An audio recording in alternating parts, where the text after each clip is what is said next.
Hello and welcome to my Yu-Gi-Oh channel. Today we'll be looking at a brand new box which comes out of Yugioh Duel Links. It's called Eternal Stream and we're looking at the ultra rares. So the first card is Grapha, Dragon Lord of Dark World. It's a dark attribute, fiend type level 8 with 2700 attack and 1800 defense. And its effect is you can special summon this card from your graveyard by returning one Dark World monster you control to the hand, except Grapha, Dragon Lord of Dark World. If this card is discarded to the graveyard by a card effect, target one card your opponent controls, destroy that target. Then, if this card was discarded from your hand to your graveyard by an opponent's card effect, look at one random card in your opponent's hand. Then, if it was a monster, you can special summon it to your field. Now, this is one of the key components of the Dark World archetype. It has the ability to just special summon itself by returning a Dark World monster. For a 2700 attack monster in comparison to what most monsters tend to be. For a 1 tribute you can get things like Luster Dragon which are 2400, but that tends to be at the higher premium side of it. I know of also you've got things like Goblin Elite Attack Force which has similar attack in that it's got 2300 and it's a level 4 monster, but this also comes with the abilities of most of the Dark Worlds which when they're discarded by an opponent's card effect, they get an additional effect alongside their original effect. So the original one is if it's discarded, you're able to just destroy an opponent's card, which is useful. It can be any card, it could be a field spell, it could be one of their back row cards, or it could be one of their monsters. You can take out whichever thing you think is going to be the most threatening. The other thing about having to discard an opponent's card is if it happens to be a monster, then you are able to then benefit from that monster, whatever its abilities are. Neo Galaxy Eye's Photon Dragon is a light attribute dragon type Xyz monster. It's a rank 8 with 4500 attack and 3000 defense, and it requires 3 level 8 monsters to summon it. Its effect is if this card is Xyz summoned using Galaxy Eye's Photon Dragon as any of its materials, all other face-up cards currently on the field have their effects negated. Once per turn, you can detach one material from this card, detach all materials from monsters your opponent controls, then this card gains 500 attack for each. Also, it can attack up to that many times during each battle phase this turn. So this is meant to be like the most powerful form of the original Galaxy Eyes. Much in the same, you've got the Blue Eyes Ultimate Dragon. This is the equivalent in the Xyz form of Galaxy Eyes. The summoner conditions might seem a bit steep considering it needs 3 level 8 monsters, but you're able to easily manipulate your monsters to reach those levels. Just look at cards such as Photon Caesar, which essentially allows it to bring out another level 8 monster. I'm sure there are other ones as well which meet those requirements, or are able to adjust their levels to become level 8 to easily Xyz summon into this card. The benefit of having Galaxy Eye's Photon Dragon as part of the materials is so that you actually incorporate that within the deck. I mean, it is the main monster and the boss monster for Kite. And to be able to shut down all of your opponent's face-up effects means they're not able to really respond to you. If they have a very stall-based deck, this can actually be very devastating, because you can just rip through them. You might actually be able to win in that turn. The part of the effect to do with detaching the material to basically gain attack points for each Xyz material detached is neither here nor there. Whilst it's a good idea to have this as an effect, it's not always useful depending on what your opponent is running. If they're not running Xyz monsters, or you've summoned this before they summon an Xyz monster, they're not likely to then go into an Xyz monster unless they really are that confident they're able to deal with the Neo Galaxy Eyes Tachyon Dragon on that turn. And of course, the icing on the cake is the ability to attack just as many times as the materials kind of used up. The benefit of this is it can, if necessary, end within an OTK. It's not having to be directly on monsters. It can also be through direct attacks. The slight disadvantage is it does rely on what your opponent has, unless of course you're trying to, give your opponent some of your Xyz monsters, in which case that might be a step too far. My biggest concern is the deck slot to the extra deck slot as it is very limited. You've got, I think, a maximum of 7 spaces. They added 1 or 2 within the last year or so, just when they introduced Yu-Gi-Oh! Zeal, so that people had a little bit more options, so that they could make a more diverse deck. I mean, you look at things such as Blue Eyes White Dragon decks. They run Xyz monsters, they run Fusion, which is their Blue Eyes Twin Dragon. They have Blue Eyes Ultimate Dragon, and then the Neo Blue Eyes Ultimate Dragon. And then they also have Xyz monsters, and they've got Synchro monsters to tackle with as well, so some of these decks actually need that space. Heroic Challenger Excalibur is a light attribute warrior type Xyz monster. It's a rank 4 with 2000 attack and 2000 defense. It requires just 2 level 4 warrior type monsters, and the effect is once per turn you could attach 2 Xyz materials from this card. This card's attack becomes double its original attack until your opponent's next end phase. This is actually a very useful card and has been introduced. Mostly when I see it used by certain duelists, they tend to be running Yuma as the main character. They don't tend to be supporting anyone else. I can see why, because they can easily bring out level 4 monsters. Goblinberg is a warrior type monster, and that can actually bring out another monster from the hand. There are alternative options as well. You've got the Onomatopoeia deck, which likes to special summon all of these different go go go ga ga ga do do do and Zubababa monsters, which are different parts of the same kind of archetype, and they can meet this condition very easily. It's really used as a finisher for most of the games. When it gets to 4000 attack, that's usually enough to get rid of any of your opponent's threats, but alternatively it's just used to actually defeat your opponent then and there. I like the fact that it does have the disadvantage of only being able to double the original attack. Imagine if this had been souped up with Power of the Guardian, or some of these other equipped spells, United We Stand, Mage Power, any of those types of cards running around. That would make this card far too powerful if it could just boost all of its stats so it becomes double. That would just be too much.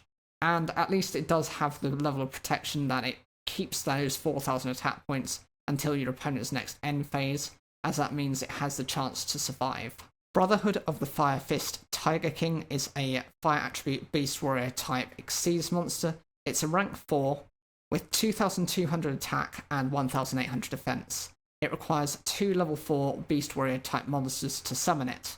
Its effect: when this card is Xyz summoned, you can set 1 fire formation spell or trap card directly from your deck. Once per turn, you can detach 1 material from this card, negate the effects of all face-up effect monsters currently on the field, except beast warriors until the end of the opponent's turn. When this card is sent from the field to the graveyard, you can send 3 fire formation spell or trap cards you control to the graveyard, special summon at 2 level 4 or lower beast warrior monsters with the same attack from your deck in face-up defense position. I love the design of this card, and I know it's very big within the Firefist archetype. The ability to just set any of your random fire formation cards means you're able to use any of those opportunities, whatever those effects may be. I know a couple of them do some searching, some of them give some power stats in terms of their attack, others are able to shut down what your opponents do. So having the pick of the choice is always a good idea. I like the fact that you can shut down all of your opponent's monsters' effects, considering that most of your Firefist monsters will be Beast Warrior anyway. That's how the archetype runs. Mostly your opponent isn't going to be using those types of monsters, and if they are, you're not going to trigger this effect anyway, so you're not wasting anything. My biggest concern is when this card is sent from the field to the graveyard. By being able to, send 3 fire formation spell or traps, you're able to replace those with 2 level 4 or lower Beast Warrior monsters. That effect isn't likely to go off, simply because Duel Links only allows 3 spell and trap zones, and unlikely you're going to be able to draw into the necessary cards, and you don't even know when your opponent is going to have the monsters or the card set up to be able to get rid of this card. Inject. UA Powered Jersey is an equipped spell card with the effect: equip only to a UA monster. It gains 1000 attack and defense. Also, if it battles an opponent's monster, any battle damage it inflicts to your opponent is doubled. If the equipped monster destroys a monster by its attack, it can make a second attack during this battle phase. During your standby phase, banish this equipped monster. If this card is sent to the graveyard because the equipped monster returned to the hand, you can return this card to the hand. I have to say I hate the UAs, not for any particular reason. I think they're a perfectly powerful archetype and they're actually quite decent. I remember at a particular time there was nothing but UAs within Duel Links, and it was an absolute nuisance to try and counter. They kept swapping themselves out within the hand. Some would shut cards down, some would actually destroy other cards, and that meant you would always be out of your resources by the time you thought you could actually deal with their combos.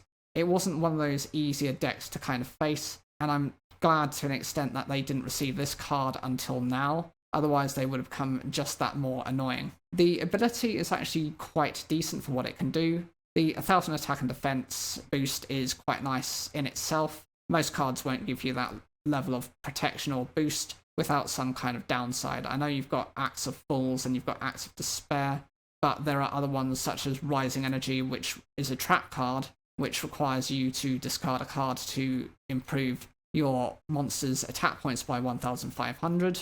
The ability to double the battle damage can be enough to wipe out your opponent if they're on low life points, or even if you're able to swarm the field with some of your UA monsters, that's always a secondary option.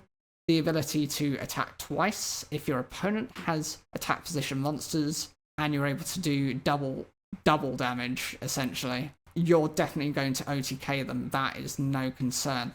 It does come at the drawback that you do have to banish the equipped monster, but the whole point is this is the card you play last. This is the last trump card you have to be able to defeat your opponent and to potentially OTK them. But of course, how the UAs like to swap out means you're able to also return this card back to the hand if you ever have to do that. Dream Mirror of Terror is a field spell with the effect, during the end phase you can banish this card, activate one Dream Mirror of Joy directly from your hand or deck. You can only use this effect of Dream Mirror of Terror once per turn. Each time your opponent special summons a monster, inflict 300 damage to your opponent. This effect is only applied while you control a Dark Dream Mirror monster. For a field spell, this is very niche and very specific to the archetype. The effect to be able to banish it to bring out a new field spell called Dream Mirror of Joy isn't particularly that useful. I don't think its effect is that great. And even just looking at this card, oh wow, you're doing 300 points of damage for every time your opponent special summons a monster. You also have to have a Dark Dream Mirror monster on the field to be able to trigger this. So if you get rid of your opponent's monster, they can't do anything. Also consider that it's not 300 points of damage. The links rulings now are it's half the amount of burn damage because you've got half the amount of life points. So it's only 150. It's not enough to be of concern. Brotherhood of the Firefist Elephant is a fire attribute beast warrior type level 4 with 1000 attack and 1800 defense. And its effect is, if this card is normal or special summoned, you can send one face-up fire formation spell or trap card you control to the graveyard. Special summon one Firefist monster from your hand, except Brotherhood of the Firefist Elephant. You can target one fire formation spell or trap card in your graveyard, shuffle it into the deck, then you can add one level 5 or higher Firefist monster from your deck to your hand. You can only use each effect of Brotherhood of the Firefist Elephant once per turn.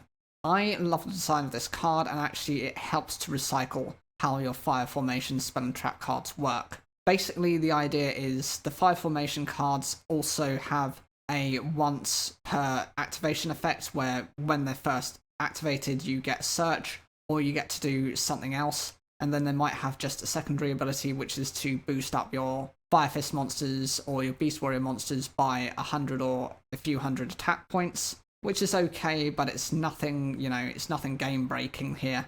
And so by being able to just send it to the graveyard to bring out a new Firefist monster, you're then able to go into your Firefist Tiger King. If you want to go into that Xyz play, you're then able to return that fire formation card back from your graveyard to the deck in hopes to be able to draw it at some point within the duel. And you're not even punished for it because you're then able to bring out a higher level Firefist monster from the deck to your hand. So you're consistently adding to your hand and you're not actually having any disadvantages from these effects. Dark Ruler No More is a normal spell card with the effect negate the effects of all face-up monsters your opponent currently controls until the end of this turn. Also, for the rest of this turn, after this card resolves, your opponent takes no damage. Neither player can activate monster effects in response to this card's activation. This is a card that's long been awaiting Duel Links, and it's one of those very powerful cards which is a staple within normal mainstream Yu-Gi-Oh! The ability to shut down all of your opponent's effects from their monsters means you're able to play your turn without having to rely on having to get rid of those cards to begin with. That means you're able to stall or you're able to set your play, especially useful if you've had to go second and your opponent's already got their board set up.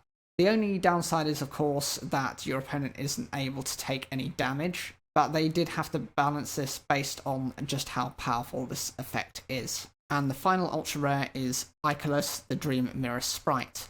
It's a light attribute fairy type at level 1 with 0 attack and 500 defense. And its effect is, if this card is special summoned by the effect of a Dream Mirror monster, you can add one Dream Mirror card from your deck to your hand, except Icarus, the Dream Mirror Sprite. During the main or battle phase, if Dream Mirror of Terror is in a field zone, as a quick effect you contribute this card, special summon one Icarus, the Dream Mirror Mara from your deck. You can only use each effect of Icarus, the Dream Mirror Sprite, once per turn. I think the Dream Mirror archetype's quite useless anyway, so having this ability isn't really going to move the needle for you. If you can prove me wrong, please put those in the comments, but I don't actually see the utility of this deck. I know you can switch the different field spells, and I know you can switch out for some of the other monsters, but neither of the monsters summoned, the boss monsters, are that useful. If, like I said, if you enjoyed this, please leave a like, make sure to share, and don't forget to subscribe for more daily Yu-Gi-Oh content.